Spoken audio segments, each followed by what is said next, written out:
आप लोगों को पिछले 11 सालों में कभी कभी टफ सिचुएशन से भी गुजरना पड़ा है, कठोर निर्णय लेने पड़े हैं। बालाकोट में एयर स्ट्राइक, अभी हाल में ऑपरेशन सिंदूर। तो क्या मैसेज भेज रहे हैं आप इससे? मोदी जी दुनिया को क्या मैसेज भेज रहे हैं? बालाकोट और ऑपरेशन सिंदूर की तो मैं बाद में बात करूंगा। सबसे पहले सबसे कठोर परिस्थिति थी जिसमें मैं मानता हूं कि दुनिया में सबसे सफल होकर मोदी जी के नेतृत्व में देश निकला है, वो कोरोना का काल था। जी। पूरी दुनिया में आज सब लोग स्वीकार करते हैं कि कोरोना का भारत का प्रबंधन सबसे अच्छा था। जी। इसके कारणों का जब एनालिसिस करते हैं तो दिखाई पड़ता है कि कई सारे देशों में कोरोना के खिलाफ सरकारें लड़ती थी। भारत में कोरोना के खिलाफ केंद्र सरकार, राज्य सरकार और जनता तीनों लड़ते थे। और ये मूड बनाने के लिए मोदी जी ने ढेर सारे व्यंग सहे, ढेर सारी अवहेलना सही, ढेर सारे ताने भी सहे। कोई कहता था कि थाली बजाने से कोरोना नहीं जाता, कोई कहता था दिया जलाने से कोरोना नहीं जाता था, कोई कहता था जनता कर्फ्यू कर कर क्या निकाल लोगे। मगर ये सब चीजों ने देश के हर व्यक्ति का कोरोना के खिलाफ लड़ने का एक मॉरल बनाया, सामूहिक लड़ाई का मनोबल बनाया।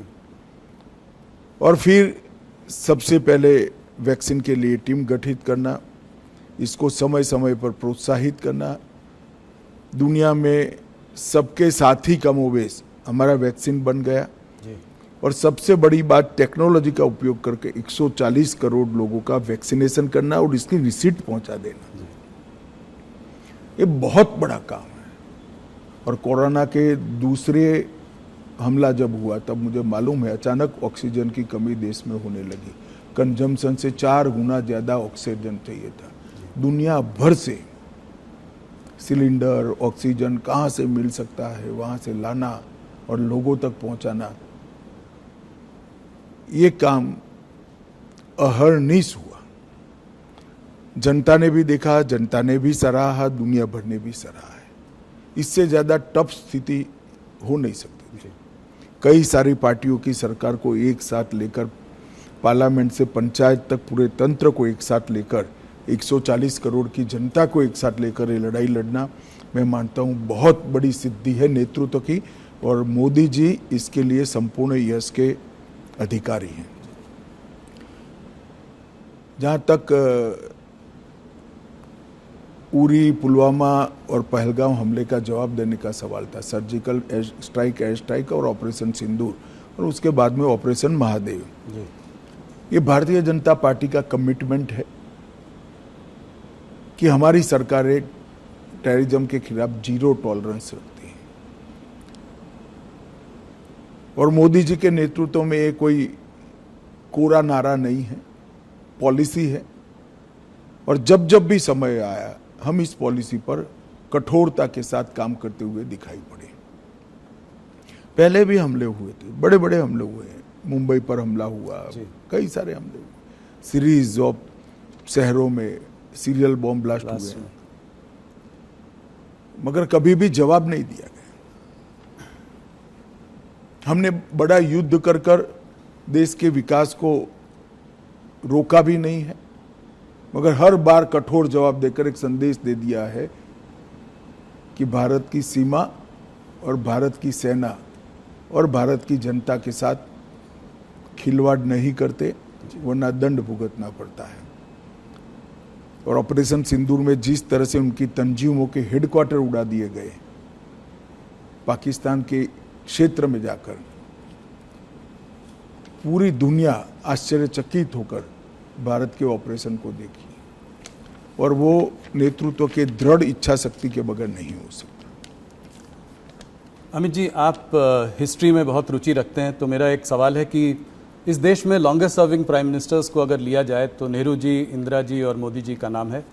मोदी जी को आप नेहरू और इंदिरा जी से कैसे कंपेयर करेंगे? देखिए, मोदी जी ने देश की इकोनॉमी की साइज और स्केल दोनों को बदला है।